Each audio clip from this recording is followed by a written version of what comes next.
Hi, everybody. Just trying to adjust everything. This is 1,121 days since Richard vanished from the barracks there at Fort Bliss in El Paso, Texas. So much is going on in the news, but there's so much going on in Richard's case, and it's just remarkable the names that are popping up through this pile of intel that we have received, and we have been going over very carefully. The first thing that we did is just kind of read through it, get a sense of its importance. What would be something that would really impact our son's case, and then to look through and get the names out. The names, the several names. There's so many names. And then you have to go through and see if those names are corroborated with known documents and um, facts that, we hope facts that are out there. There's so much forgery, there's so much fraud that you have to have several different pieces. Let me go on to Facebook to make sure I'm on, if I'm on live.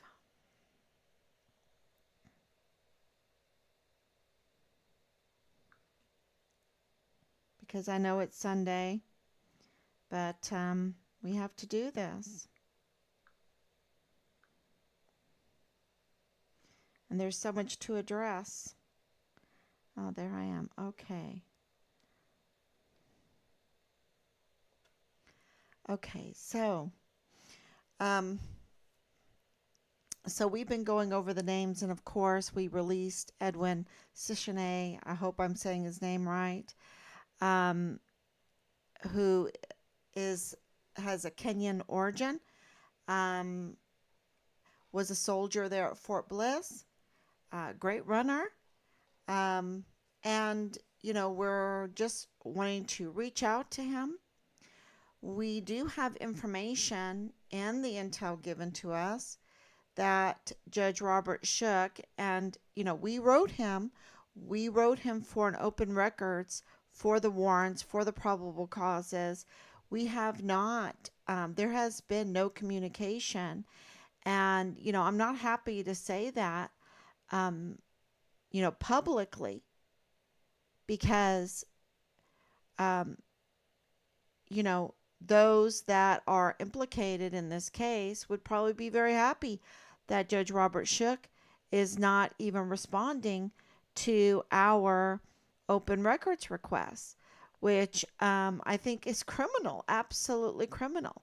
But I have to tell the vast public out there the truth that, if we have questions about information floating around, meaning arrests, um, even somebody that confessed to the murder of Richard, the three autopsy reports, the probable cause affidavit, and the warrant that doesn't seem to exist. There's no warrant that seems to exist for the Fugitive Apprehension Unit out of the Sarasota Sheriff's Department to unlawfully search our home with an assault team. Um, so you would think that a judge would want to answer those really important questions with many more, but we haven't gotten those answers. And so that puts the alarm bells, turns the alarm bells on even more so. And so when we get intel saying that he issued a gag order, okay, that he issued a gag order, we'll be letting you know more about that, about the arrests that we have been told were were made with warrants coming out of Judge Robert Shook's uh, involvement in this case, and the other uh, warrants to uh, for phone dumps and vehicles and addresses, search addresses, things like this. So, there are good people out there that see what is going on, the injustice, and that our law enforcement agencies have now been weaponized against us and used to cover up criminals instead of to just say, "Where's Richard?"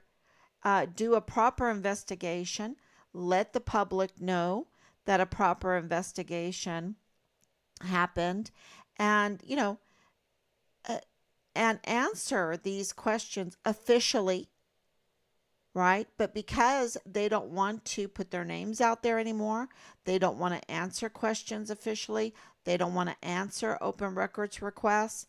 Um, it really tells you that we have become like our our agencies and institutions have now been are being used to support the criminals.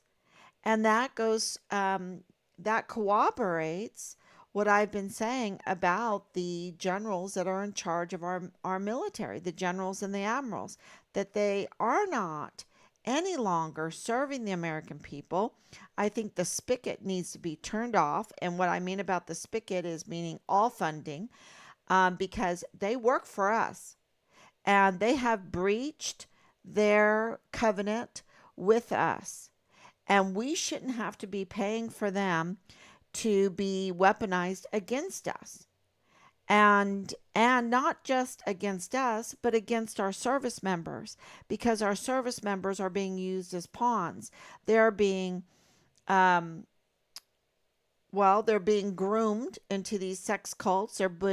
Being deployed into areas to destroy um, uh, whatever the enemy wants destroyed, not anything to help the United States, the people of the United States. And our volunteer sons and daughters have suffered greatly for a long time with this stuff going on. And that's why our levels of PTSD are so high. That's why our suicides are so high. That's why the rapes and the murders and the violence in our military ranks is so high. That's why the drug use is so high. That's why alcohol abuse is so high. And that's why the family dynamics of military families is so difficult because of all of these problems. And I haven't even touched on the political ideology that is being um, uh, put into the military against the United States, against family, against God, so against God and country. And, it's just very, very clear after 3 years, after 1,121 days, that they're up to no good. And if they're up to no good, and we are paying them, why should we pay them? We need to turn off the spigot, and we need to absolutely retrench when it comes to our national defense, the defense of our land and our country, the defense of our Constitution. It's very, very clear. And so, with all of that thinking, because, I did go, Team Fire and Richard Halliday was there at January 6th. We are Constitution booklet holders. They made fun of us with that. They called us domestic terrorists for going there and wanting to hand out prayer candles for our son, for, to get answers, to get in front of media, since the media seems to have had a gag order put on them too.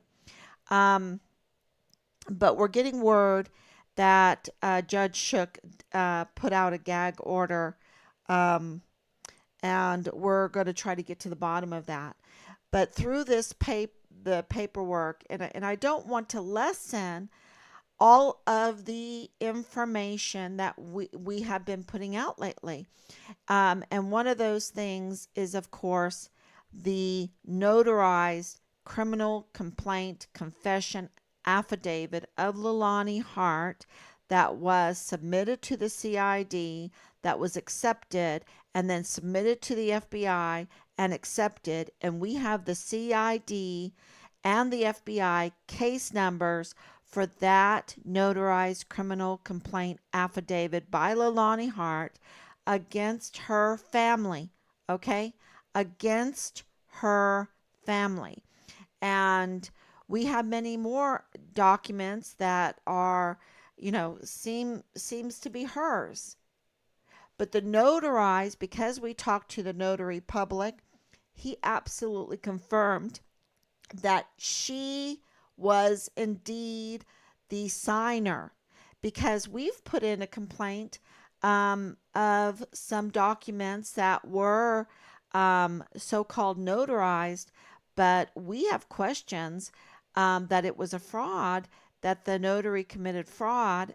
We put in a complaint about that because there's so much forgery and fraud going on with these signatures. And so, but that's not the case with the notarized criminal complaint confession, because she implicates herself, affidavit of Leilani Hart that was accepted by the CID and the FBI, and we have the numbers. Now, what does that mean? Because, um, let me get here to Facebook online, because I had someone that is a notary and brought up very good statements. And so I tried, I guess she turned off the ability for me to respond, but I just posted it up, the response, because I think this is very, very Anne-Marie Daughtry. So I wanted to respond to her. She seems to be a notary public, um, and I needed to absolutely, maybe she doesn't have the whole story here, but the notarized criminal complaint confession affidavit of Leilani Hart implicates her family in incestuous relationship, okay? Implicates them in a rape of a 7-year-old in her master bedroom. That happens to be her friend's child. You know, I don't get, okay, let's not go there. With a 3-year-old there watching, or being present somehow in the living room. I don't know. Um, she also implicates her family, her husband, of purchasing weapons illegally and possessing them illegally and using those to threaten her with, to threaten her life. And she also implicates him in threatening her immigration status with her life. Okay, um, if he's not allowed to continue in his child pornography sex cult, and keep the family incestuous and keep raping children's friends, then her immigration status is at risk, and he threatens her with her life during the night while she's sleeping. It's easy as that. That's what she's saying. That's what's in this accepted criminal complaint that's notarized but accepted by the CID and the FBI. And what that does is, and I think I put it up here. Let's see if it is here. Um, yeah. So I wrote it and I put it up, and I'm reading what I wrote. because it's very, very important for people to understand that this document, okay, this document that has a CID case number, that has an FBI case number, and that in itself, that we have it, okay, that I'm in possession of the CID case number and the FBI case number of Leilani Hart's notarized criminal complaint affidavit, that's a confession, is absolutely shocking, because who has case numbers? So that in itself shows collusion, or knowing, well, uh, we have it over and over again that she was having an affair with Special Agent Tavita Nusa, who has lost his badge. Okay, now that's hard to do, to lose your badge, but he lost his badge, and we know that for a fact. And you know why? Because he gave her the CID and FBI number. I don't know. I don't know. That's just my question. But we can't downplay this affidavit that was accepted by the CID and the FBI enough. We cannot downplay it.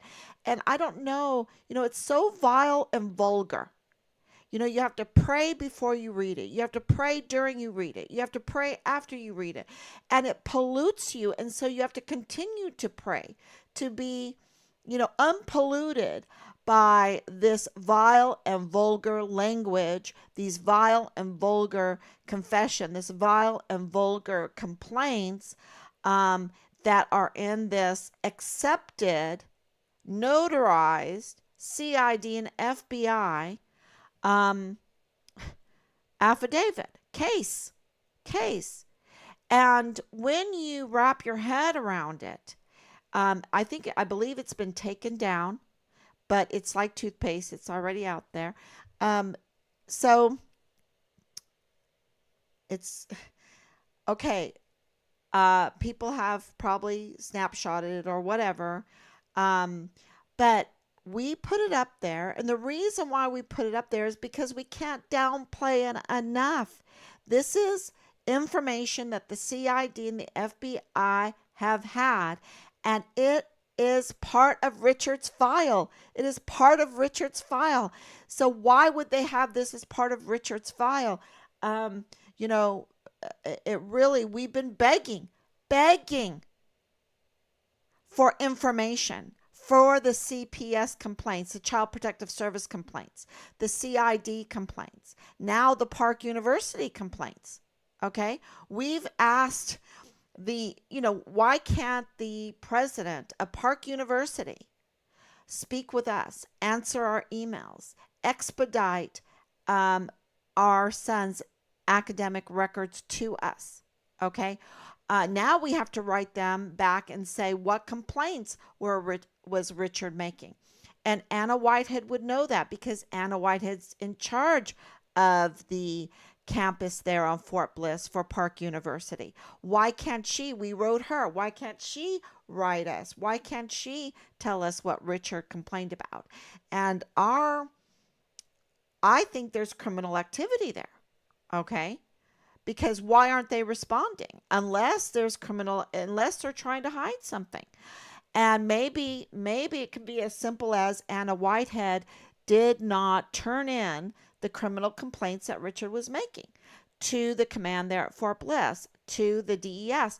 Maybe because what we're hearing through our intel is that it involved the DES himself. Okay? We know we have corroborated with lots of information that the faculty, including criminal activity, faculty in Park University on Fort Bliss was not becoming faculty members or teachers or professors. They were engaged in activities that they should lose their position. Okay? And this includes Thomas Kane. This includes Thomas Kane, which is absolutely, wrap your head around that one, because Thomas Kane himself, that's implicated in not acting like he should as a faculty member, is saying that Fort Bliss is, the command is operating outside of the law, and that they acted outside of the law when it comes to banning our uh, our key witness, or one of our key witnesses, from accessing Fort Bliss and giving information and finding out information in the forced disappearance and murder of Richard Halliday, PFC Richard Halliday, a member of Fort Bliss, right? One of Major General Eisenhower's command, one of his soldiers, right? One of his soldiers. And that they banned one of our key witnesses from accessing Fort Bliss without due process, without a packet, without notification, so that he could also stick up for himself, defend himself in whatever allegations were against him. And he was not afforded the opportunity of self-defense. And there was no investigation. And so, it's kind of like what KTEP does, or El Paso Matters, or Miss Kacherga. They just put out anything without any kind of packet, without any kind of investigation. In my estimation, they're not investigative reporters. They're not award winning, even though they're award winning, but I don't think the awards really hold much weight compared to what kind of work that I've seen coming out of there, because where is the coverage from Richard? So maybe I'm one of those scorned mothers that would like to know what happened to my son, and would like the media, who we pay, because this is a public media, right? They get privileges. They don't have to pay taxes. They get tax-free status. And I would like to see them helping my son. I would like to see them helping to discover, good, bad, ugly, whatever it is, what happened to Richard. But, they haven't done that. And I think that's disgraceful. And of course, I'm advocating for my son. I love my son. I'm going to advocate him. So I feel like it's totally disgraceful, unconscionable, the level of criminality that even the media is displaying in our son's case. I will say that right out there. And now none of this could happen without the generals participating in this disgrace, right?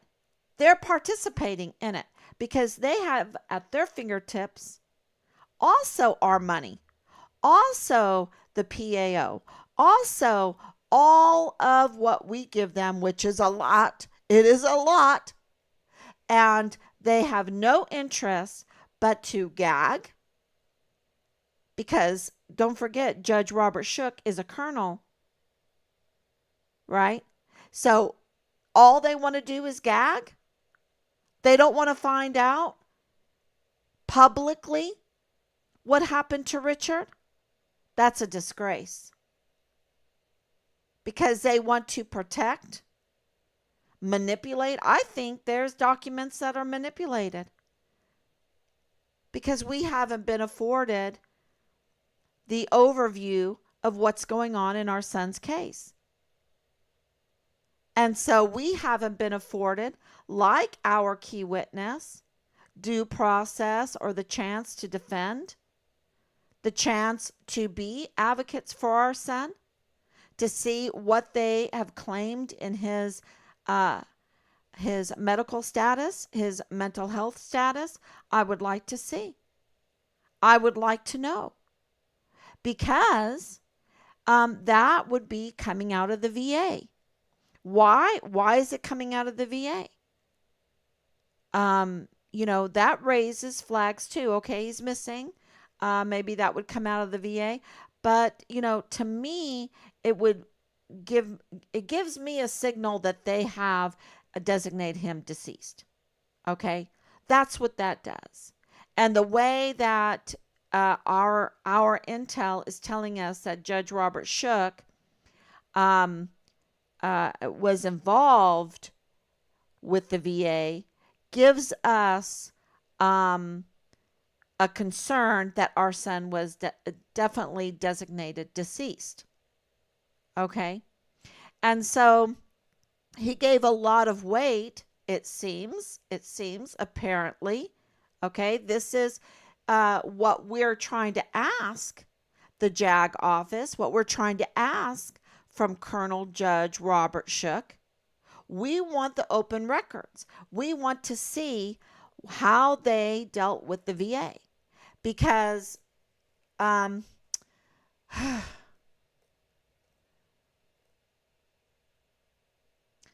okay, here it is. Because we have been told that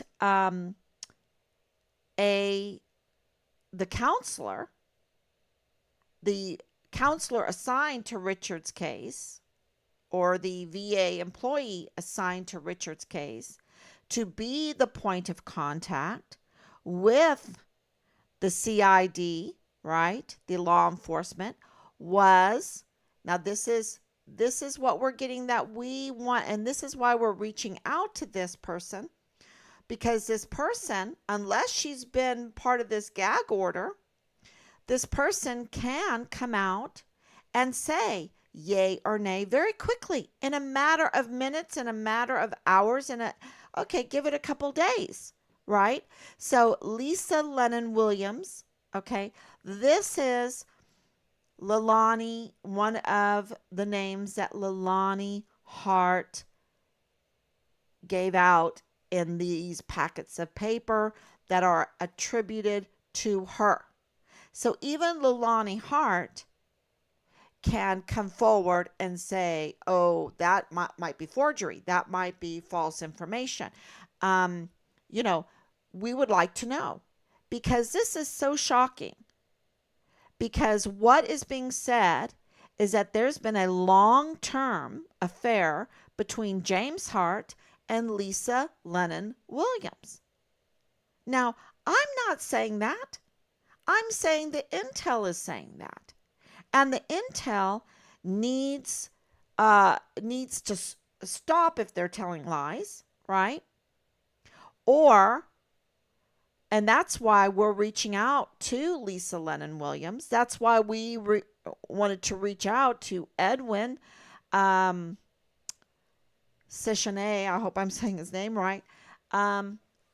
So absolutely, we're trying to reach out because let me tell you, Edwin knows the Harts very well. He knows them so well that he wrote a character witness of his long-term history with Leilani Hart. Okay? So that's why we're reaching out, and how he has very close, this is what we're being told, he knows a lot about this case. Okay?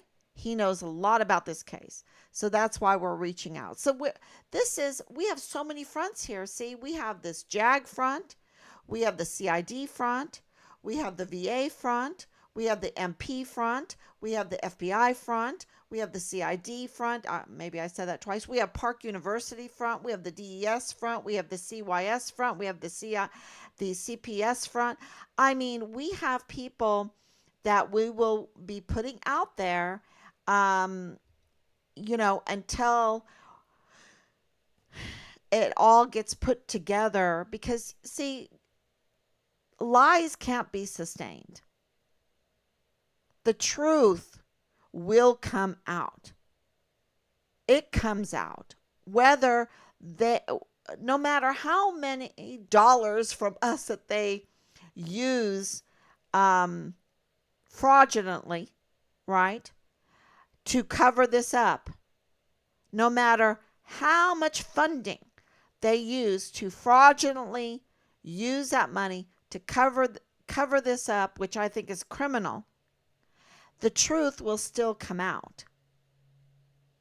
And that's just the way it is. And that's why we just keep on going. And when they say, well, you have to be your own media, okay, you have to be the chief of the investigation into your son's forced disappearance and murder. Okay, you have to be um, the one that goes through the vile and vulgar um, intel that's coming in, and you're the one that has to take the chance, because we're not going to give you witness protection, we're not going to give you any kind of protection, just call 911.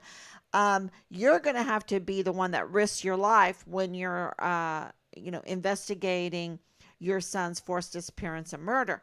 You're going to have to be the one that defends the Constitution, because the generals are too busy with trying to get their CEOs, jobs locked down after they retire or whatever.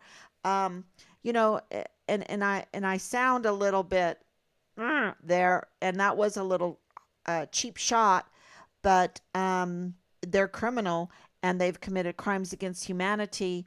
And I'm very glad that Texas has the death penalty, because I think that needs to be on the table, because these crimes are just that serious. The domino effects. Look, we have in this information that this incest, that this child pedophilia in the Hart family is generational, okay, and far reaching. And that's because law enforcement didn't do anything about it. That's because people didn't speak up and do anything about it. That needed to be nipped in the bud. Nipped in the bud. And I think so many children from the Hart family would be totally different people, more functional citizens, not perpetrators, not predators, as Leilani Hart claims.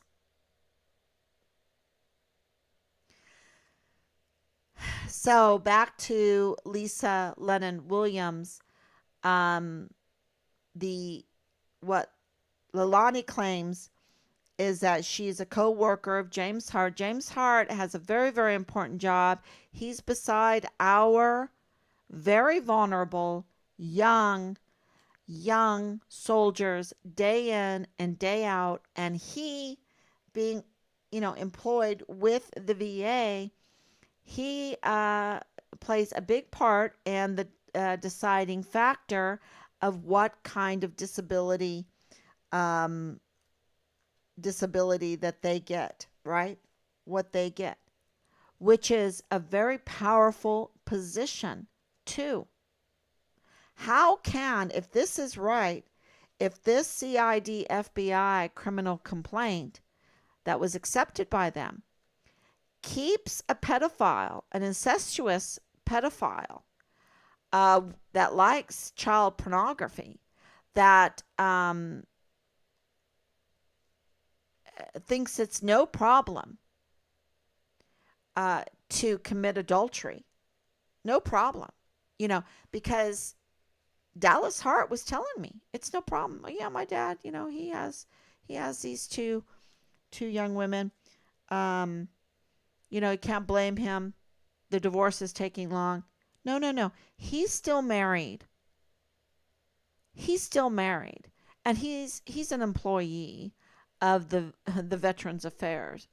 He no. Uh, See, this is the grooming.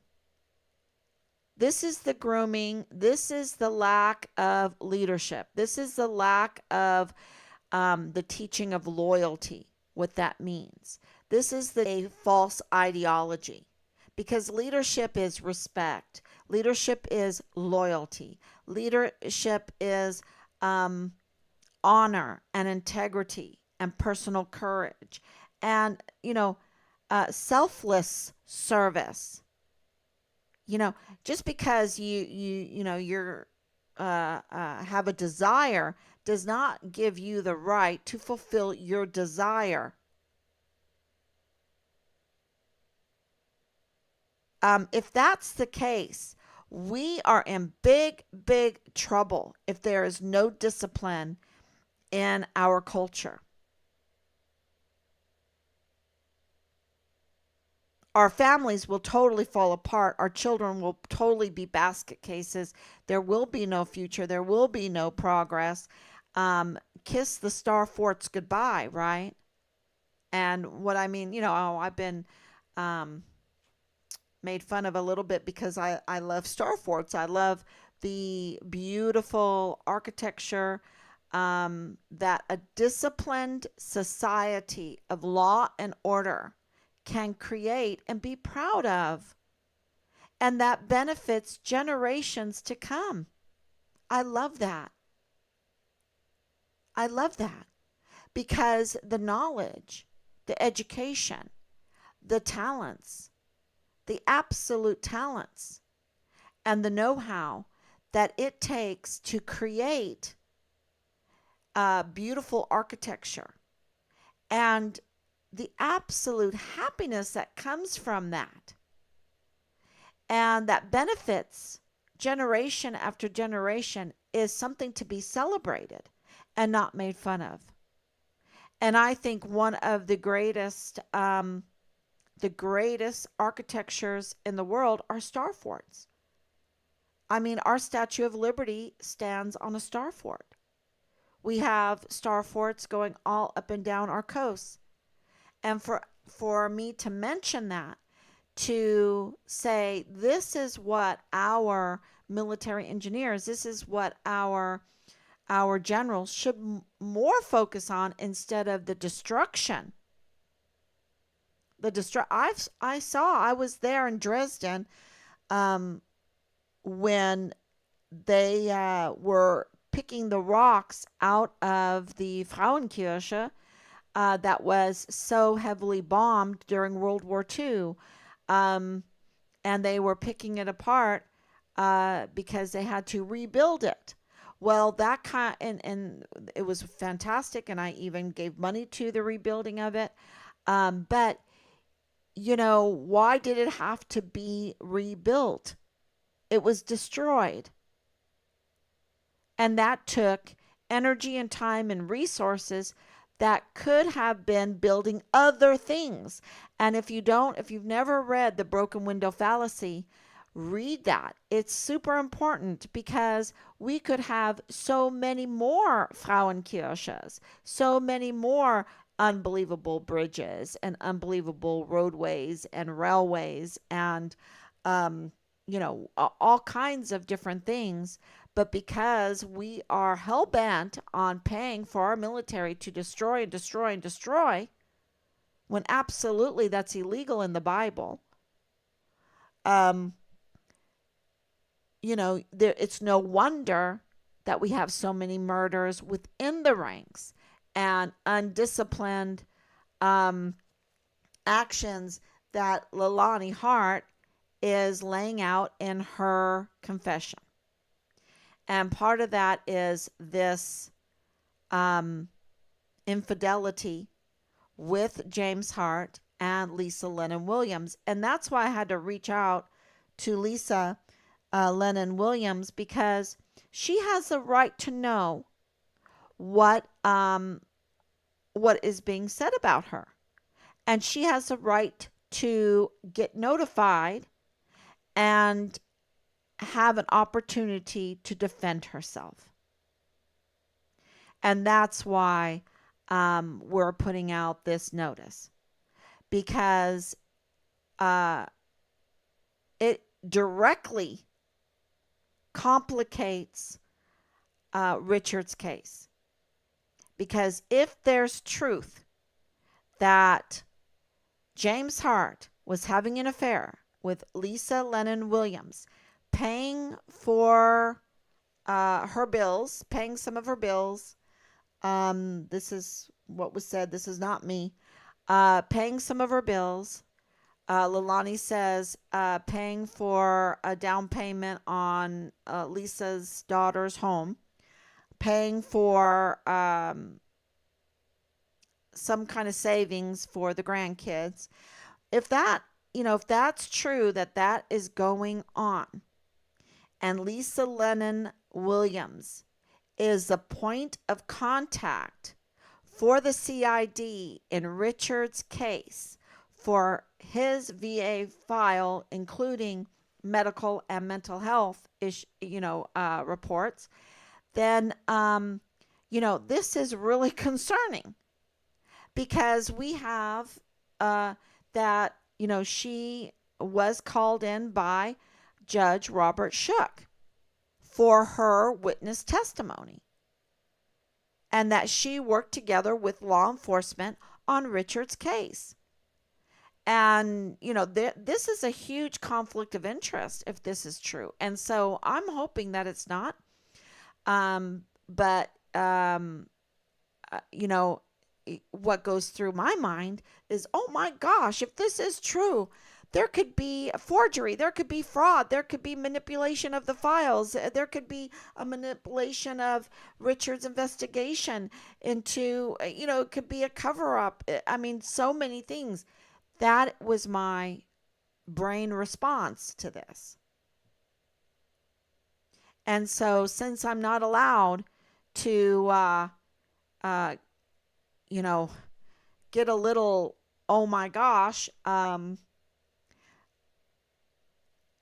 you have to calm down. You have to stay on the straight and narrow after all of the vile and vulgar things, after these conflicts of interest. I mean, conflicts of interest in the CID, conflicts of interest in the VA, conflicts of interest in the CPS, conflicts of interest in the CYS, conflicts of interest in Park University, conflicts of interest in the security, the safety and security of Fort Bliss, that office, the DES. Conflicts of interest within the military police, conflicts of interest going into the AUSAs, to this attorney that we have, this attorney that has a conflict of interest, and that we know who his sister is, and that's a conflict of interest also. And it all seems to have a common denominator of power. And that's why people are so afraid, because this power could actually, as simple as this, I could kill you, could actually do harm to people and get away with it because they have judges in their pocket and attorneys in their pocket and law enforcement in their pocket and the military leadership in their pocket. That's what it's looking like to us. And so, look, we need Park University's cooperation in this, like we cooperated with the assault unit that didn't even have a warrant.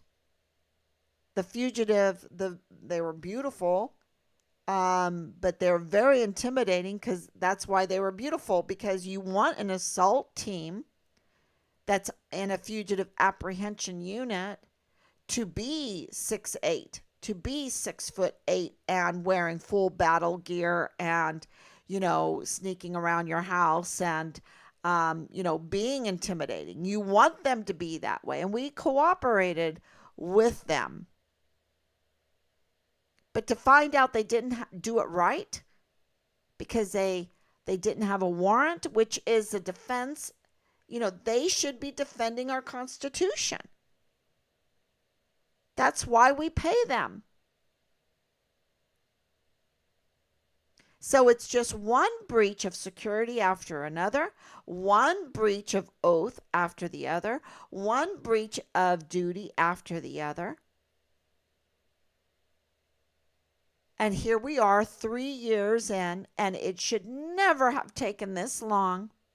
We were never afforded an early start on the investigation of our son because they didn't even call us.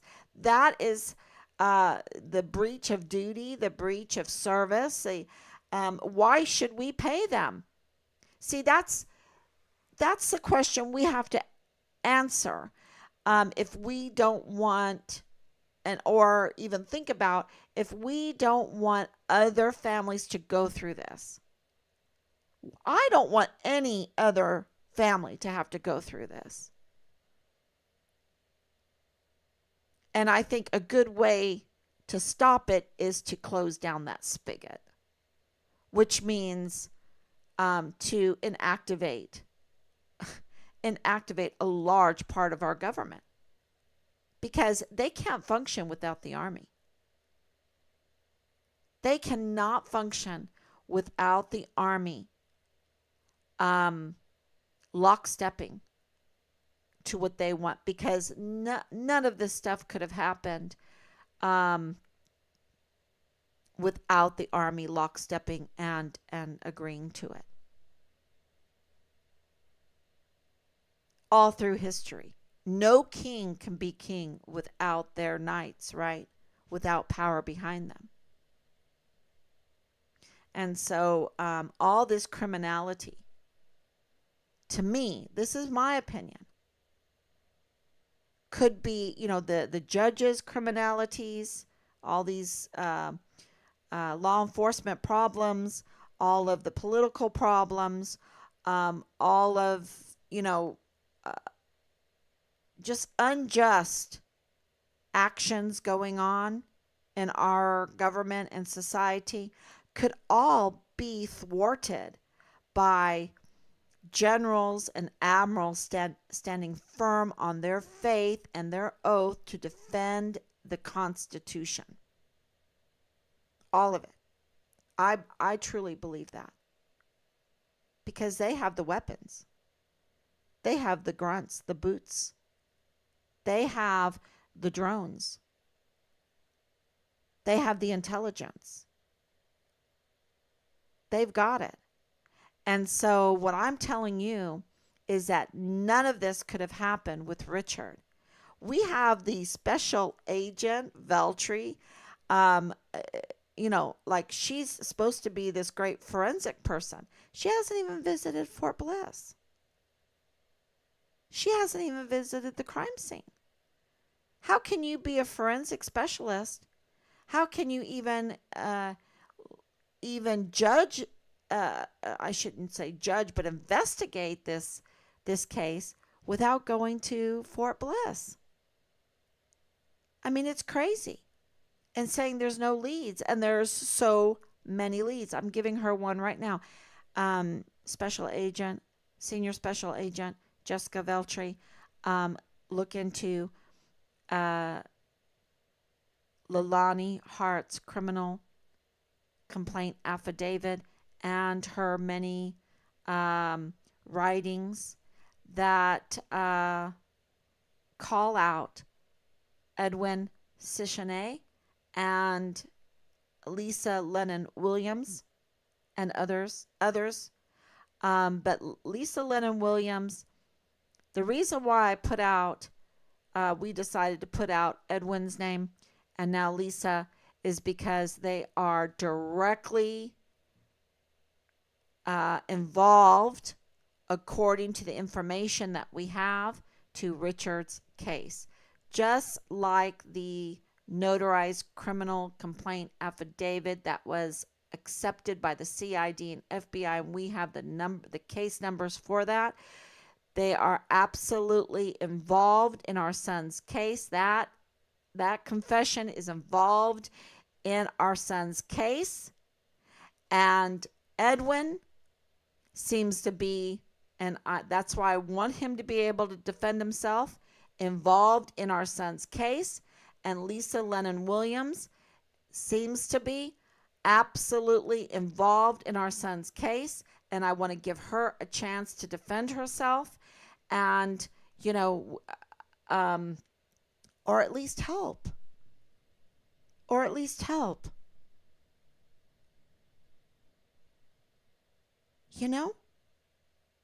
help. Why is everybody, um,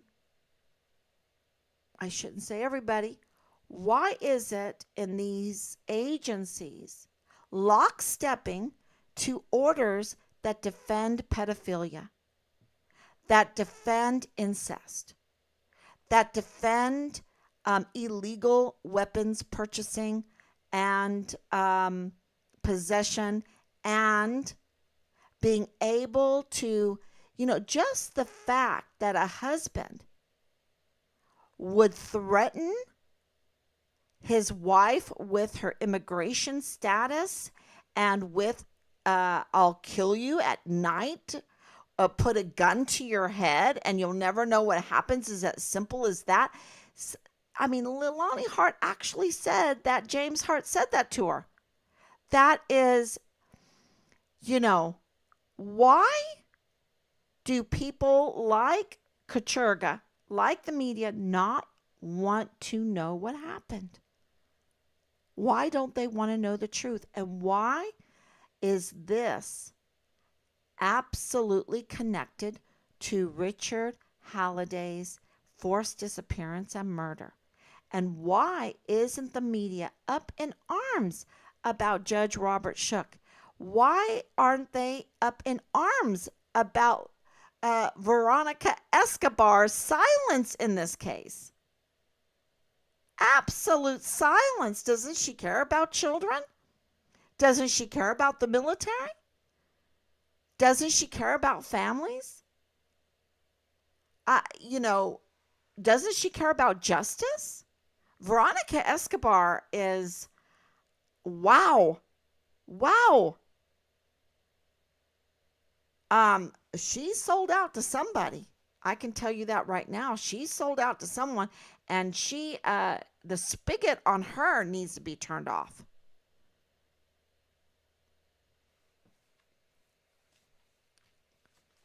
Please do not vote for her. Oh my goodness. Please do not vote for William Timmons. Please do not vote for Lindsey Graham. I can tell you right now. And,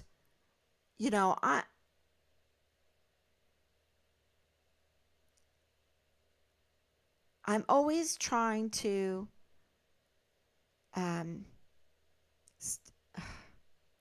give these people a chance. And it took like a year before I even wanted to call out anyone. And let me tell you, it only took like a week to understand that the Army was up to no good. Okay? That first Hell Week, we absolutely knew that the Army was up to no good. But we worked with them. We waited and waited. And, sometimes I kick myself. Because I never in my wildest dreams thought that they would betray us this bad. And they were this evil. And they are just that bad and that evil. In my opinion, from what has gone on in our son's case. Because we were absolutely denied the fact that Richard was missing, denied the fact from the mouths of the Army that have an obligation to care for our son, denied the fact that he was a whistleblower. We had to find that out. And that he is part of Park University and an intern at the CID. Y'all, wrap your head around that one. And what about his car? I haven't talked about that much. There are irregularities with his vehicle. There are irregularities with his phone, with his computer, with the information. There are irregularities with the whole investigation into Richard that seems to reach out to this attorney. That forgery and fraud has been used continuously in this case, and that those crimes have been perpetrated against Richard, but also our family.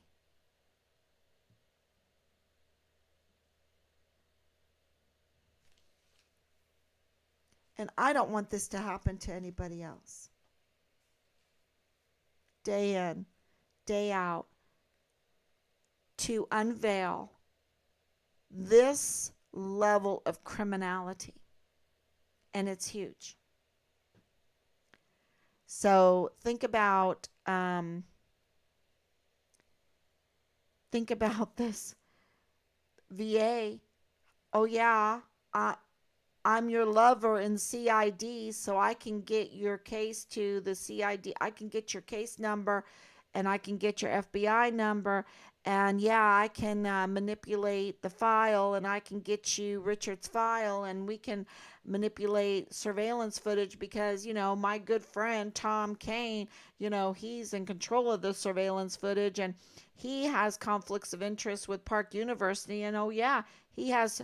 Um, conflicts of interest with CPS and he has conflicts of interest with CYS. He has conflicts of interest um with Richard.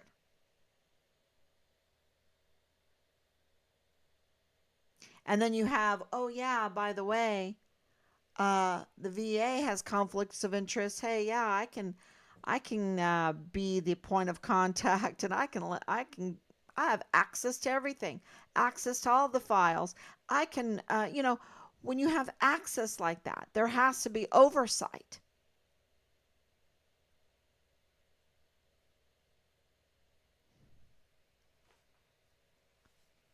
And nobody wants to touch this case because the real oversight is for the criminals. You you deep you dig deep enough to see our crime, we're going to retaliate. That's exactly what seems to have happened with Richard. You dig enough, you want to know what happened to your son, well, we're going to retaliate. And that's what's happened with us. That's why we had to put in our criminal complaint to say we have been threatened, we have been harassed.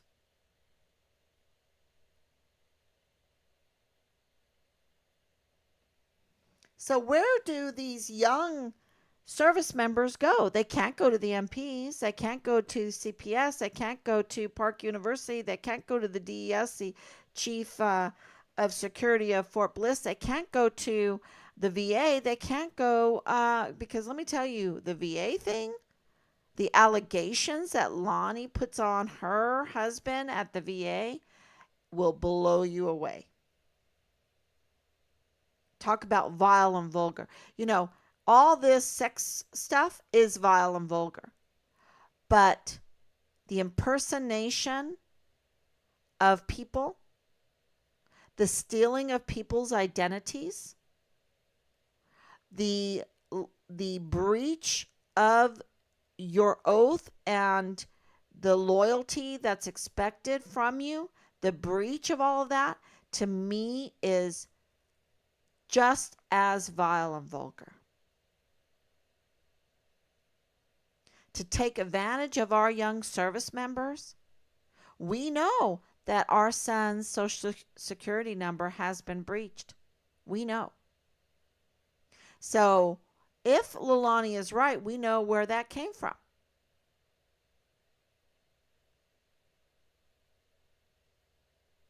And she says many other service members have been used and abused.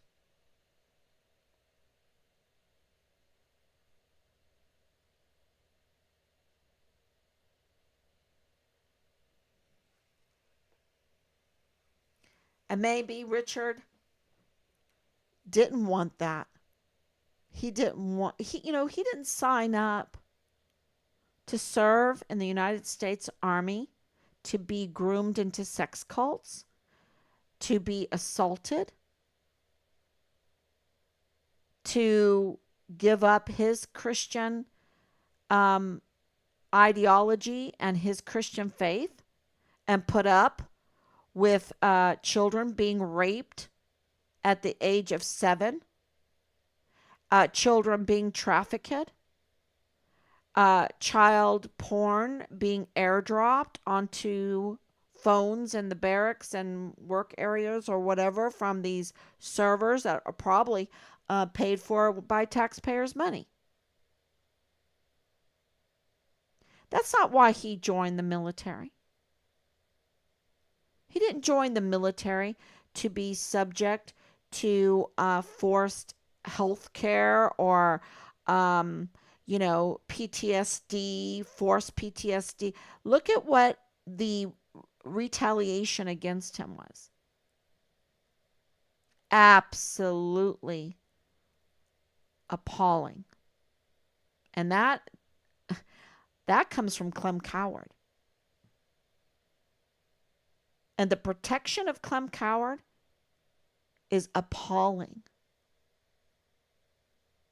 Because first and foremost, the protection should be to our volunteer sons and daughters that are these young, impressionable, junior enlisted. That's who needs to be protected, not our seasoned warfighters. They need to be protected too. I'm not saying they're not. But why is it that these junior enlisted, if they're not locking step to the grooming and the Vanity Fair that is not supposed to be in our military, then they get to be the scapegoats of all this criminal activity that's happening. No wonder it's growing so much.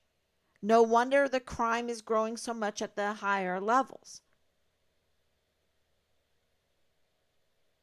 Because they could just abuse and use our junior enlisted. I mean, don't forget that Jay Paulin said it. He said, "Is Richard's life more valuable than my own?" He said that. It might not be an exact quote, but it's in my head that he said that in his vile and vulgar, abusive statements, alleging that Richard's life is not worth more than his own. I think that was absolutely criminal and disgusting. And I think Captain David Park's letter, absolutely set up job. A CYA job. Because the truth is coming out and it shows how criminal they are for not telling us. We know that the IG were all over the barracks because of Halliday. We know that they retaliated because he didn't want to participate in the Vanity Fair. We know it. I mean, my goodness, he wanted to get into law enforcement. That's why it was, oh, ma'am, you know that your son was an atheist. Okay, whatever. Did you find him? Find him. What's your plan to find him? Ma'am, you know that he was doing criminal things. Okay, whatever. What's your plan to find him? What's your plan to find him? Uh, uh, uh, uh. Find him. And then you can judge him. Ma'am, we already judged him. We already judged him. Really?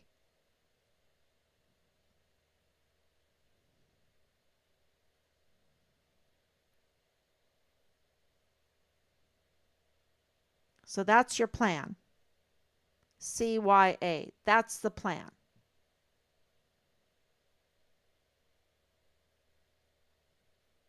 not to tell us that he was a whistleblower, not to tell us that he, um, hey Soto, why didn't you tell us he was an intern in the CID? Huh? There's only like 7 people in there.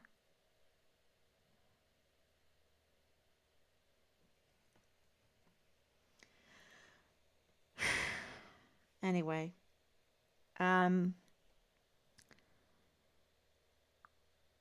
thank you all for listening to this day in and day out. And this whole VA thing, um, if you're out there and you're working at somewhere on Fort Bliss and you know information, we still have a $150,000 reward for credible information leading to finding Richard. And, or maybe you just want to help for the sake of our country, for the sake of Fort Bliss, for the sake of El Paso, for the sake of Juarez, for the sake of, just to glorify God, just to do that. Um, our number is 941-677-0060, and you can leave a message, you can call, and we really appreciate it. And for everybody, Anicia, thank you so much. Lanny, thank you so much. Thank you for the prayer. Someone knows something. Absolutely, they know. Absolutely, because the cover up is it's so out there now that you can see that they knew a lot. And I think Edwin knows a lot, and I think, well, let's give them a chance to respond. But I know that Edwin knows a lot because we have it in his writing, um, his signature, that he, was very close to them, very close to the Hart family. So he could definitely tell us a lot. So pray for them. Pray that he will come forward. And we really appreciate you coming on a Sunday night. Rob says, don't forget to tell him we love you. We love you for sticking with us. And we will be back tomorrow. God bless.